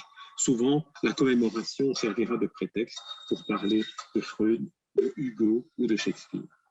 Quant à l'actualité communautaire belge, y compris dans ses méandres institutionnels les plus difficilement compréhensibles sans une capacité d'imagination et d'inventivité proche du surréalisme, elle a inspiré l'actualité communautaire belge plusieurs livraisons, outre la première déjà évoquée, la Belgique Stop ou encore, mais aussi Bruxelles est un pluriel, Wallonie deuxième, Wallonie revue, les Flas, les Flamands, Justine ou les Fortunes de la Vertu, du trou au fond, Vlaanderen voor Vlaanderen, c'est le deuxième numéro sur la Flandre, Dessine-moi une Belgique, le terme vraiment. Enfin, l'actualité économique et sociale, dans les détresses et les dérives qu'elle engendre, a inspiré plus d'une livraison de la revue. Citons quelques titres à la formulation éloquente, Sémira, Monica, femme de l'année, fait divers, fait d'été, introuvable travail, sous les clichés la rage, ou tous dans le rouge déjà cité. Pendant 22 ans, Marginal était fidèle au rendez-vous trimestriel qu'elle fixait à ses lecteurs et à ses auteurs. Nombreux sont les textes qu'elle a réunis dans chacune de ses livraisons, peuvent aujourd'hui se relire sans donner le sentiment d'être attachés à l'époque à laquelle ils ont été écrits. Plusieurs ont d'ailleurs fait l'objet de publications en recueil par leurs auteurs respectifs. C'est sans doute là que réside la démonstration de l'opportunité de la revue et de la démarche nouvelle que le successeur d'Aiguepars lui a donnée. Prenant le risque de l'actualité, Jacques de Decker a réussi à installer dans le paysage du monde un point de vue qui en restitue la complexité et qui lui donne une forme d'universalité et d'intemporalité. Les sujets littéraires ou culturels sont moins nombreux et surviennent à l'occasion de jubilés. Parfois, ils semblent sollicités parce que l'actualité est trop mièvre ou trop répétitive, mais toujours ces sujets ouvrent la voie à des explorations nouvelles de l'œuvre qu'ils invitent à évoquer. Dans la nouvelle version de Marginal apparaissent aussi une série d'engagements fondamentaux qui sont propres à Jacques de Decker. La revue en devient en quelque sorte une tribune ou une scène de théâtre sur laquelle le directeur de la publication invite ses chers consoeurs et chers confrères à le rejoindre. Ainsi trouve-t-on l'engagement du journaliste, de l'essayiste, de l'analyste dans le choix des thèmes évoqués, la manière de les présenter, dans les lettres d'invitation aux auteurs et ensuite dans l'éditorial, de les extrapoler et de les extrapoler. L'animation est présente aussi parce que finalement, et c'est peut-être là où on rejoint le théâtre, animer une revue, diriger une revue, c'est aussi solliciter chez des auteurs qu'ils agissent, qu'ils interviennent. Les thématiques choisies, si on les range dans les catégories que nous avons mentionnées, semblent s'aimanter autour des préoccupations constantes qui sont autant de points de départ pour l'esprit d'analyse et pour la création. La mémoire, l'Europe, la Belgique et la culture. Enfin, les deux derniers axes sont l'écriture et la reconnaissance. L'écriture est ce à quoi Jacques de Decker invite les auteurs chaque trimestre. La reconnaissance s'adresse aux aînés et elle figure au cœur de l'initiative de relancer la revue, un hommage reconnaissant à Albert Aiguepars. Au-delà de ce dernier, la reconnaissance appartient à l'œuvre de Jacques de Decker aussi bien qu'à ses engagements. La revue Marginal, d'une certaine manière, représente une synthèse de ceci.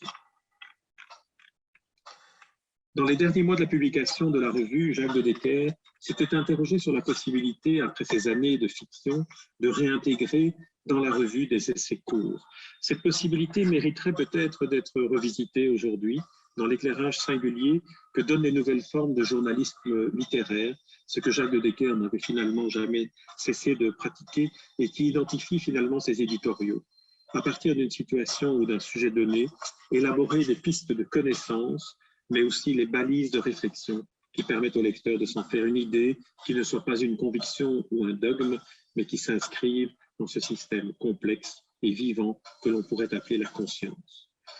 À cet égard, Jacques de Decker s'était intéressé à une définition de l'essai qu'Albert Aiguepars avait si bien formulée dans le livre « Machinisme et culture », dont Jacques de Decker admirait la clairvoyance inquiète et engagée. Je vous cite cet extrait d'Albert Aiguepars. « L'essai, ce mélange d'intuition et d'expérience personnelle, de certitude et de recherche, ce point de rencontre par où un esprit inquiet aime à faire passer l'itinéraire de ses méditations, autorise bien des accommodements et permet une prise de vue qui est interdite à un ouvrage scientifique. Ce double mouvement de la pensée ramène par son plus court chemin l'homme à la réalité vivante de son époque. À l'encontre de la poésie, il l'arrache à l'adorable gratuité de l'inspiration, à sa paresse, à ses partis pris. Il l'oblige à réviser sa conception du monde à travers le jeu des suggestions qu'il propose. C'est un rapport entre l'homme et le monde, l'intelligence et la réalité, la prévision et un état des choses. Une autre manière d'identifier cette nécessité de formuler la pensée dans ces essais courts que sont les éditoriaux se retrouve dans les 100 chroniques, ou presque, que Jacques de Decker enregistra entre 2011 et 2016 pour la web radio espacelivre.be. Ces chroniques sont toujours accessibles sur Internet. À titre d'exemple, et pour avoir à nouveau la possibilité de faire entendre la voix de celui qui fut aussi un brillant orateur, voici une des chroniques qu'il confia à la web radio. Nous avons choisi une de ces chroniques dans lesquelles on retrouve à la fois la vigilance intransigeante de l'observateur des déchirements du pays dont il a toujours été le connaisseur le plus avisé, mais aussi le plus attaché à ce qu'il représente de diversité et de richesse, la Belgique. La chronique date de 2012 et a été enregistrée au lendemain des élections communales qui, à Anvers, ont donné une majorité écrasante à la NVA. Jacques de Decker a enregistré une série de chroniques sonores qu'il avait souhaité enregistrer sous le titre « La marche et les contre-marches ». C'est au moment de tourner définitivement la page de sa collaboration avec Le Soir, qui a duré plusieurs décennies à différents postes, que Jacques de Decker a ressenti avec brutalité le manque d'un instrument lui permettant de continuer à évoquer de façon régulière l'actualité culturelle et littéraire, mais pas seulement. Ces chroniques se réalisaient et s'enregistraient en 2 temps, la lecture d'un texte court, la marge, suivie d'une improvisation d'une quinzaine de minutes en moyenne à partir du sujet évoqué. Il y eut plus de 90 enregistrements abordant l'actualité littéraire, telle ou telle personnalité culturelle ou inspirée de tel ou tel événement.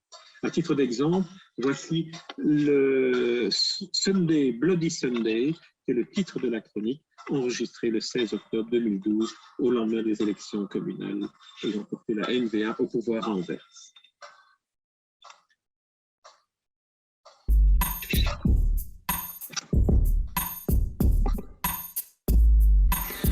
Il est des jours où aucune lecture, hormis celle de l'actualité, ne retient plus l'attention.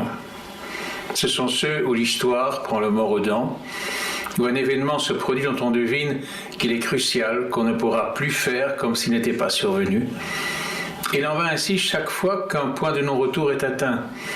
Il n'y a pas moyen d'en revenir avant le 14 juillet, avant le 11 septembre, nul n'en dise combien. Mais il est aussi des faits qui semblent s'inscrire dans une routine, ressembler à des centaines d'autres et qui marquent cependant comme un cran d'arrêt. Désormais, plus rien ne sera jamais plus pareil. Plus rien ne sera plus pareil en Belgique depuis que le vainqueur d'un simple scrutin municipal aura marché triomphalement entouré de ses adeptes vers l'hôtel de ville dont il s'estime désormais le propriétaire alors qu'il ne devrait s'en sentir que le locataire. Depuis qu'il aura bousculé au passage une journaliste francophone qui lui aura tendu son micro sans daigner lui adresser la parole. Depuis qu'il se sera montré au balcon, à l'instar d'autres amateurs de pouvoir fort, pour se souvenir à temps qu'il valait mieux qu'il écarte 2 doigts en signe de victoire, à la manière d'une autre figure historique, grand libérateur, qui, lui, ne fit jamais de cure d'amaigrissement et ne se départit jamais de son humour. Depuis que, dans une taverne qui aurait pu servir de décor à la comédie musicale Cabaret, Il aura éructé son triomphe à gorge déployée et se sera gaussé de ses adversaires, côtoyés l'heure d'avant dans un studio de télévision. Tous ces indices, la télévision, justement, nous en a rendu témoins. Pour autant que les sudistes se soient branchés sur une chaîne nordiste, mais avons-nous su les déchiffrer? Et qui, y assistant, les a commentés dans tout ce qu'ils contenaient en fait d'avertissements et de présages, avec par exemple la précision et la compétence dont on est capable lorsque de nos jours on analyse une passe de ballon rond ou une accélération de bicyclette, comme si la compétence technique aujourd'hui se limitait aux commentaires des jeux du cirque. On dira, mais tout cela n'est que de l'impressionnisme. Les faits ne sont pas aussi ambigus et complexes. Il n'empêche que leur perception dans leur subtilité, dans leur résonance, dans leur lien avec la grande histoire est le lieu même de la littérature. Et l'on se prend à se demander ce que le plus grand écrivain flamand, Hugo Claus, aurait pensé de tout cela. Est-ce qu'il en aurait écrit? Une œuvre de lui, en l'occurrence, peut nous mettre sur la voie. C'est une pièce de théâtre qu'il composa en s'inspirant du grand mythe épique de notre littérature, et je dis notre parce qu'il s'agit d'un thème flamand qui fut traité en français, le Till Eulenspiegel de Charles de Coster. Il avait d'abord donné une version dramatique restée fidèle au roman, ensuite il en composa une variation, où Till ne s'opposait plus à l'oppresseur espagnol, mais aux excès d'un ennemi de l'intérieur, les hyper-nationalistes flamands. Ce texte-là est l'un des plus méconnus de son œuvre. Il aurait, s'il avait vécu le fameux dimanche noir et jaune que l'on vient de connaître, dû constater qu'il avait eu, une fois encore, tragiquement raison. Mais que peut l'intuition d'un poète face à la grande broyeuse qu'est l'histoire à l'ouvrage?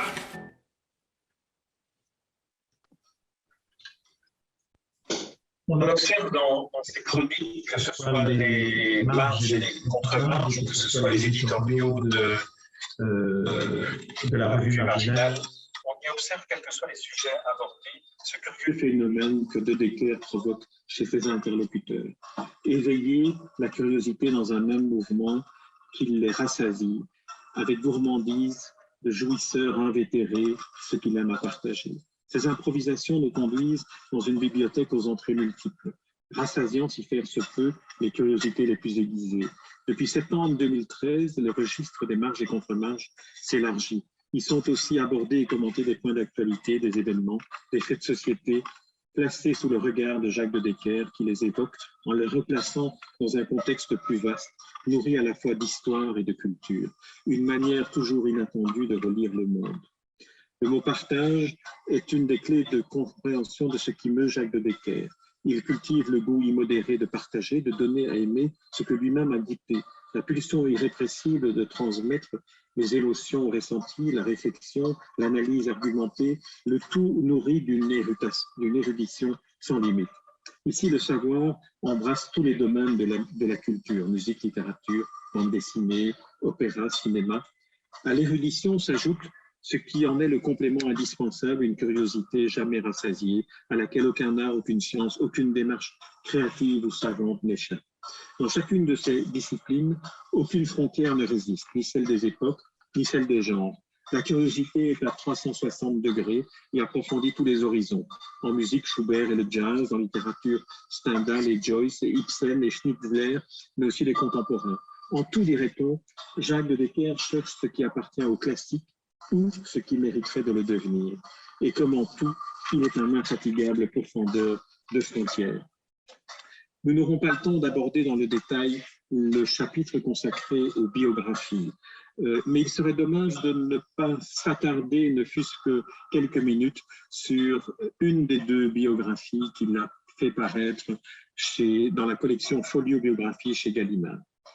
Nous le disions, le biographe ne doit pas se sentir écrasé par son sujet. Au contraire, il est souhaitable que naisse entre l'observateur et l'objet de son observation une sorte de complicité qui permette au premier de deviner l'autre, de le dévoiler, d'en exprimer sous la forme d'une confidence réinventée les peurs, les bonheurs, les doutes, les chagrins, tout ce qui ne s'exprime pas d'emblée, mais qui apparaît en filigrane dans la lecture de l'œuvre et dans l'observation de la vie du sujet dont on écrit la biographie. On ne peut pas raconter Ibsen en 210 pages, mais on peut, par touches successives, faire apparaître quelques dominantes, comme un tableau en train de se faire et dont, par-dessus l'épaule du peintre, on suivrait le dévoilement, ou comme une photographie. Ibsen était attiré par cet art naissant, comme une photographie dont on laisse glisser la feuille sensible dans le révélateur pour voir, petit à petit dans la lumière rouge du laboratoire, apparaître le visage, le regard, le décor de l'homme dont on a capté un instant une fraction infime de vie.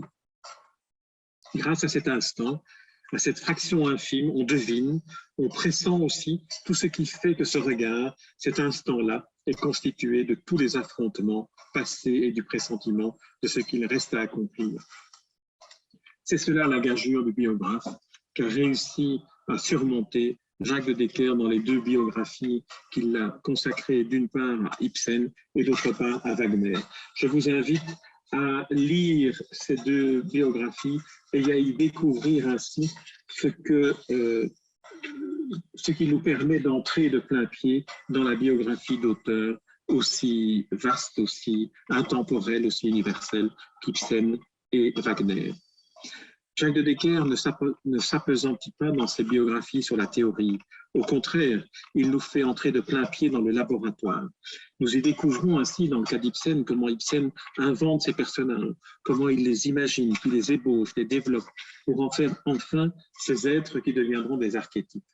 Il cite la méthode Ibsen telle que celui-ci, à 60 ans, c'est-à-dire à l'époque où il écrivait Dagabler, la décrivait, en mêlant dans la même explication l'écriture des brouillons et la création des personnages. Ibsen. En général, j'écris 3 brouillons de mes drames qui sont très différents par le dessin des caractères, mais non par l'action. Dans ce paragraphe, Ibsen évoque aussi les 3 phases du degré de connaissance qu'il a de ses personnages qui finalement deviennent ses amis très proches, qui ne me décevront d'aucune manière, tels que je les vois alors, je les verrai toujours. En écrivant son Ibsen en format de poche dans le catalogue si difficile de cette collection qui contraint le biographe à ce double paradoxe d'être court et complet, lisible et exhaustif, Jacques de Decker a relevé le défi de la biographie avec les instruments qu'il a expérimentés sur lui-même avant de les utiliser sur le dramaturge norvégien. En entrelaçant la vie et l'œuvre d'Ibsen, le biographe de Decker s'est placé à l'exact endroit d'où, comme un metteur en scène, il pouvait veiller à la fois à tout, la lumière, le décor, la voix, le texte, le personnage. Il s'est assis dans la salle. Si la gageure d'une biographie consacrée à un monument comme Ibsen est réussie, et elle l'est, c'est grâce à cette position que l'on pourrait appeler de dramaturgie du pédagogue que Jacques de Decker met en place. Comment, après l'évocation de cette figure de proue de la culture européenne, ne pas évoquer ici brièvement à nouveau l'engagement que Jacques de Decker a toujours consenti au projet culturel des politiques européennes en la matière. Une conférence consacrée à Jacques de Decker n'aurait de sens si elle n'envisageait pas la facette européenne de l'artiste engagé qu'il a toujours été dans le débat qu'inspire la construction de cet assemblage de pays en communauté puis en Union européenne. Bien sûr, l'écrivain a été sollicité parce qu'il compte parmi les connaisseurs les plus éclairés de plusieurs littératures nationales. Ce fut le cas au moment du lancement des premiers embryons de programmes à vocation culturelle au sein d'institutions dont l'essentiel des compétences relève de l'économique et du politique. Il fut ainsi régulièrement appelé à participer à des think tanks préludant la création de prix européens visant à valoriser la diffusion des œuvres littéraires. Le prix Aristeion fut le premier d'entre ceux auxquels Jacques de Decker apporta la sensibilité, l'engagement et l'érudition dont l'éventail ne serait à aucune frontière.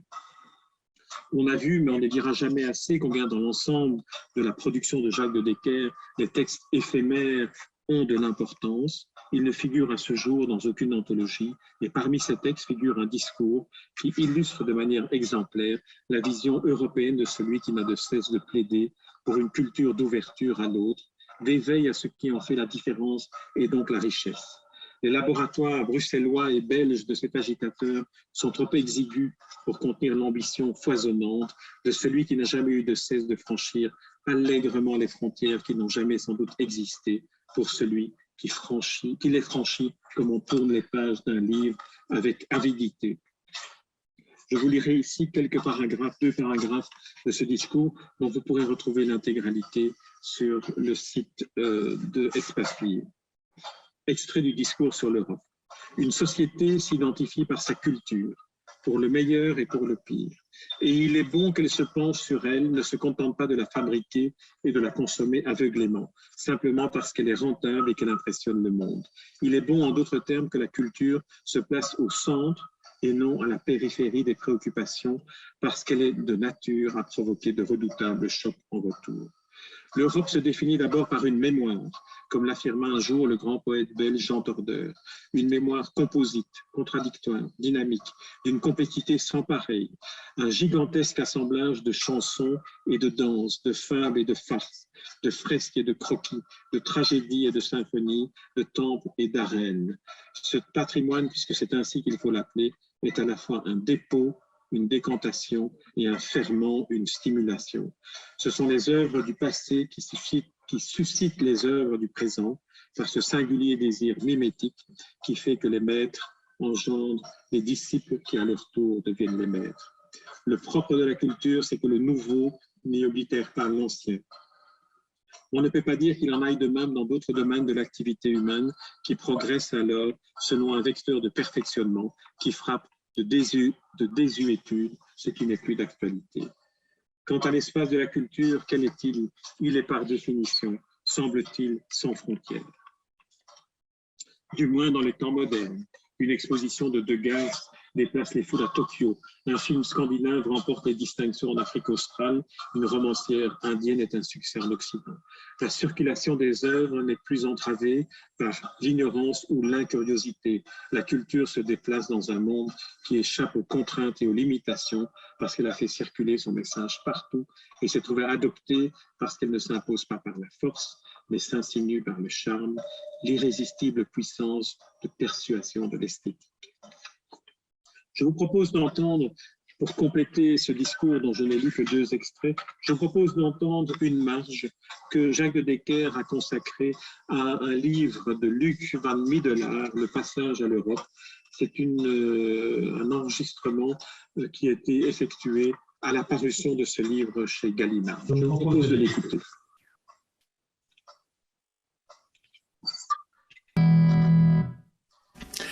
La littérature sur l'Europe, le pamphlet récent de Hans Magnus Enzensberger l'a illustré, est le plus souvent dénigrante. Il est facile de se moquer d'un enfant qui apprend à marcher, et il est tout aussi condamnable de sacrifier à cette sévérité déplacée. Or, l'Europe commence. Elle est toujours engagée, comme le sous-titre de cette magnifique synthèse, qui se lit comme un passionnant récit le souligne, dans son commencement. Qu'est-ce qui éclaire sa réussite, en dehors du savoir, de l'effort, du talent littéraire de l'auteur? 2 éléments majeurs. Van Middelaar est un historien et philosophe de moins de 40 ans. En d'autres termes, il n'a jamais vécu dans un autre espace qu'européen, fût-il en cours de constitution, processus qui n'aura d'ailleurs, tout porte à le croire, jamais de fin. D'autre part, répétons-le, il est un citoyen des Pays-Bas. Or, si l'on doit laisser une chose à nos voisins du Nord, c'est qu'ils ont de l'Europe une grande expérience, puisqu'ils en sont membres fondateurs, et qu'au surplus, ils n'ont cessé de la soumettre à leur vigilance critique, avec le pragmatisme et le rationalisme qui les caractérisent. Car n'oublions pas que si la France est le pays de naissance de Descartes, les Pays-Bas furent l'une de ses terres de refuge et d'élection. C'est que Van Middelaar a la tête philosophique autant qu'historique ou politologique. Il cite Machiavel, Hobbes, Erasme, Hegel, quelques grands esprits européens qui savaient penser au-delà des frontières nationales, que séparaient cependant des guerres sanguinaires. Il ne renvoie qu'à très peu de penseurs contemporains, dont on doit admettre qu'à la différence d'Edgar Morin et de quelques rares autres, ils ont bien peu pensé leur continent. En fait, son magnifique livre ouvre une voie, celle d'une philosophie ancrée dans le réel qui prendrait l'Europe pour objet. S'étonnera-t-on, dès lors, que l'une des consciences les plus actives de l'Europe d'aujourd'hui, et son représentant le plus emblématique, Herman Van Rompuy, ait repéré ce jeune prodige et fait de lui l'un de ses collaborateurs les plus proches.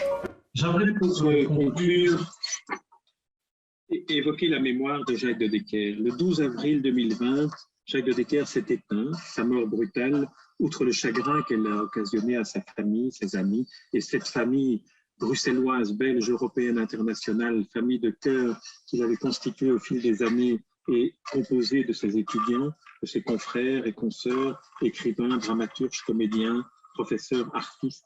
Outre cela, la mort brutale nous aura privés définitivement des prolongements d'une œuvre à laquelle il n'a consacré qu'une partie de tout ce temps qu'il dédiait aux autres. Permettez-moi, au terme de cette conférence, de formuler un double vœu. Jacques de Decker aimait à dire que l'œuvre prévaut sur la biographie d'un artiste ou d'un écrivain.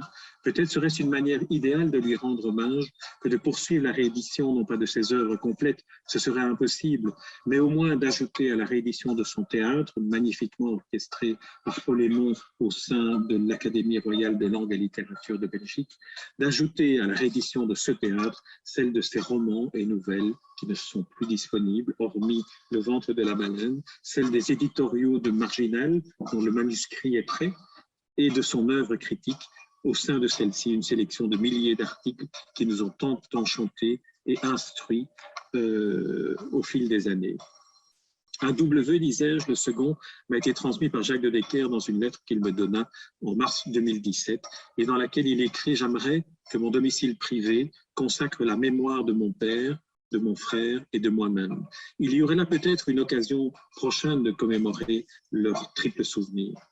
Quant à la réédition de ces livres, romans, articles, éditoriaux, elle permettrait finalement à Jacques de Decker de lever la barrière qui s'est abaissée derrière lui le 12 avril 2020, derrière celui qui fut un irréductible contrebandier des lettres et des langues, se jouant des obstacles que constituent les barrières entre les cultures, les langues et les communautés.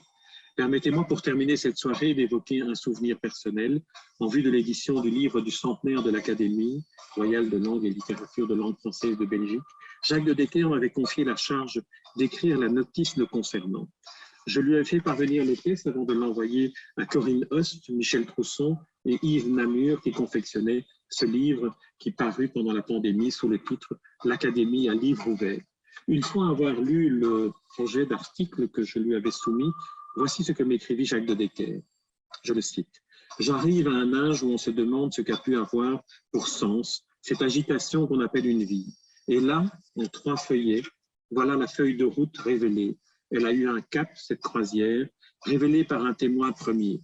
Et du coup, la mesquinerie envieuse, la crainte du malentendu, l'angoisse de la parole perdue, envolée, oubliée par l'écoute attentive et complice. » En concluant cette conférence, je voudrais remercier en particulier Yves Namur qui a bien voulu accorder son parrainage académique à celle-ci et le Collège Belgique d'avoir bien voulu l'inscrire à son programme.